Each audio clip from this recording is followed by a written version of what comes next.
Welcome back to the Elise podcast, where we help women in perimenopause and menopause thrive unapologetically from the inside out.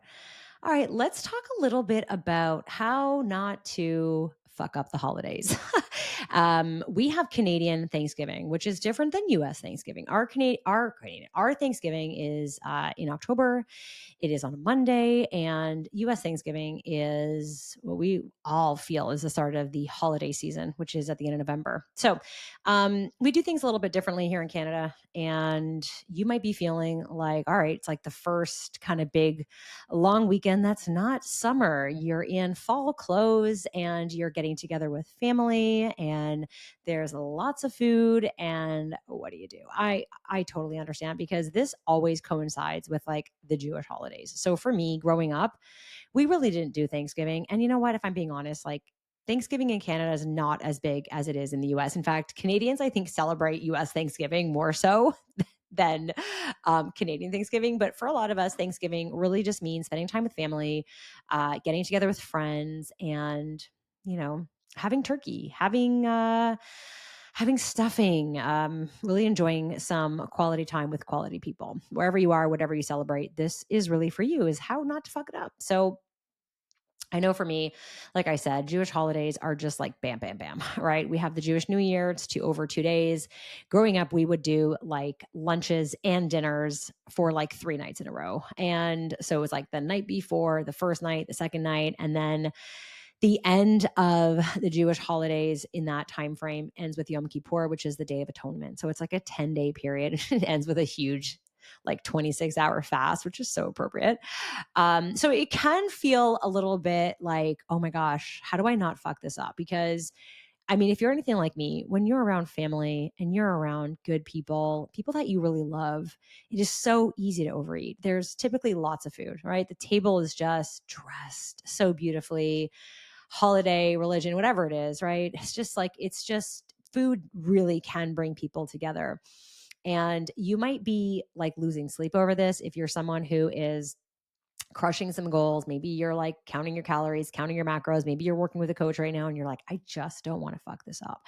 So let me just start by saying this. You can't fuck up if you don't quit. I'm going to say that again. You can't fuck up if you don't quit.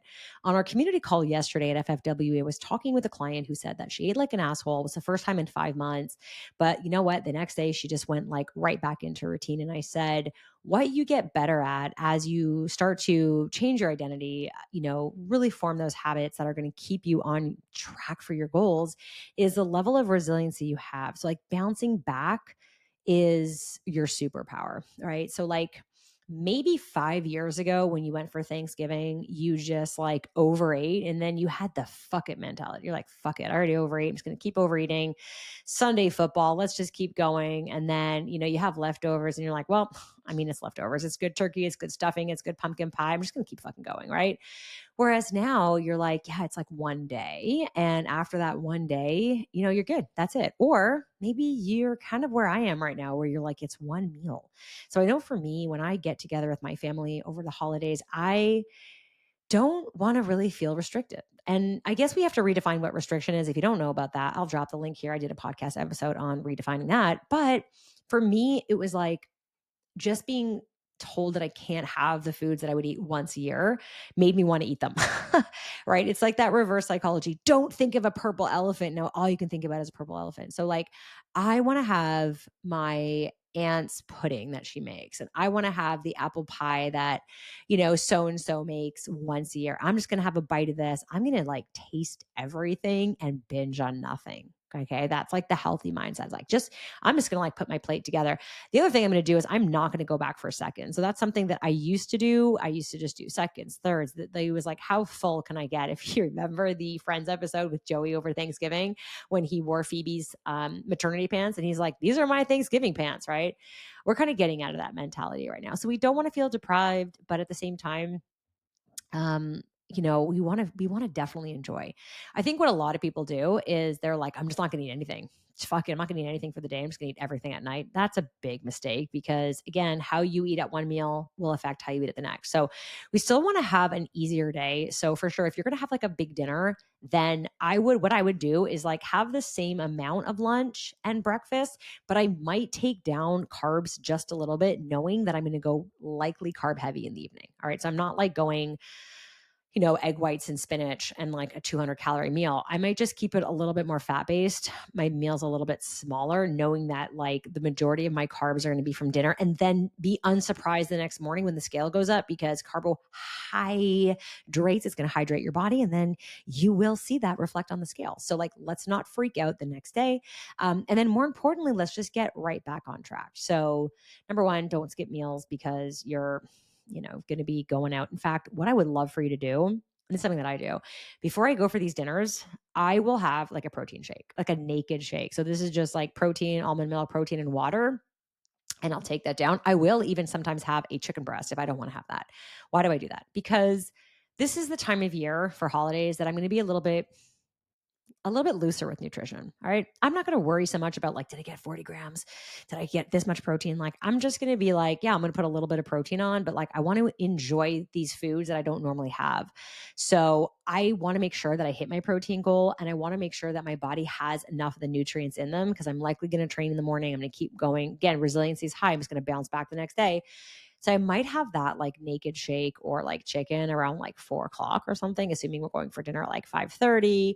What I'm going to skip is those like meals, like the chips, the veggies, all the shit that is like out before, the cocktails, the dips. Those are like kind of like calorie traps, for lack of a better word. To me, they're not satisfying. It's like, I cannot wait to sink my teeth into meat and potato. I want to have the goods. And so like me being like, oh, I'm just going to snack on veggies, then I get full on veggies and I can't enjoy the food and my gut hurts. All right. So try if you can to avoid that. And then of course that one plate rule. And the one plate rule is like, we don't go for seconds. Now, if you hate what you take because you're trying like Aunt Susie's, I don't know, souffle and it sucks, or stuffing, like fucking don't eat it. That's fine. Take another plate. But if you're like, this was so good, I'm going to go for seconds. It's like, this is where we need to practice a little bit of restriction in the way that we redefine it, which is really just like kind of self-control and discipline, right? Remember, those who have the most self-control are the ones that very rarely have to practice it. So if this is an opportunity for you to practice self-control because you haven't done it in a while, you will likely be more adherent to that than if you're trying to do it every single day. The other thing is like, when you're done, help clean up, get up, put away your plate. It is so easy just to sit there and like continue to just pick at food, nash at food. My family and I are notorious for this. We eat like in 5 seconds and then we sit and then like we eat again over the next hour just by picking at things. So something that I like to do is just like get up, put away your plate, offer to take someone else's plate. Maybe they're like, no, bitch, I'm still going, which is totally fine too. You do you. But that's going to make it a little bit harder. So we're creating a little bit more resistance. We're going to make it a little bit harder to like overeat. That's what we're trying to get to. How hard can I make it for myself to overeat, right? If I get rid of my plate, then I'm less likely to like put more on that plate. I have to like go reach for the food and like hold it like an idiot. So I might not do that.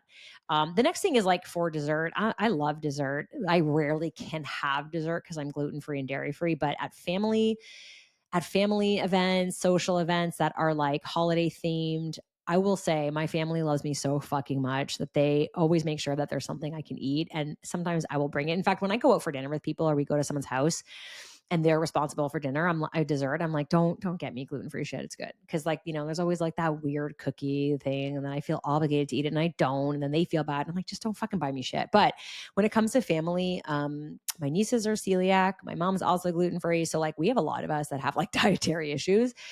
So typically we have really good desserts. Like I'm talking like my favorite fucking cupcakes, my favorite cookies, and they're gluten-free and they're dairy-free and they're delicious. I don't keep this shit in my house.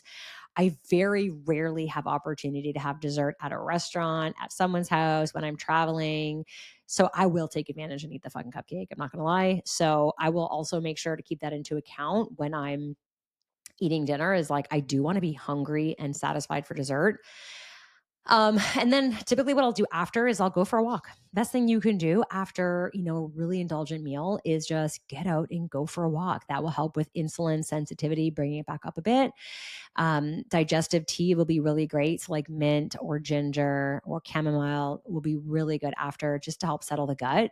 You could do some castor oil packs overnight as well to help settle that. And then guess what? The next day, get up and fucking do your day like you normally would. What we're not going to do is take leftovers. I mean, if Aunt Susie is like, no, no, no, take this. I mean, you can respectfully take it and toss it. It's better in the garbage than it is in your body, or freeze it and take it out. But don't feel obligated to keep this going, because I think this is what I see. I'll never forget. I had a client back in the day, one of my OGs, shout out, you know who I'm talking about when I say the story, but it was like her birthday.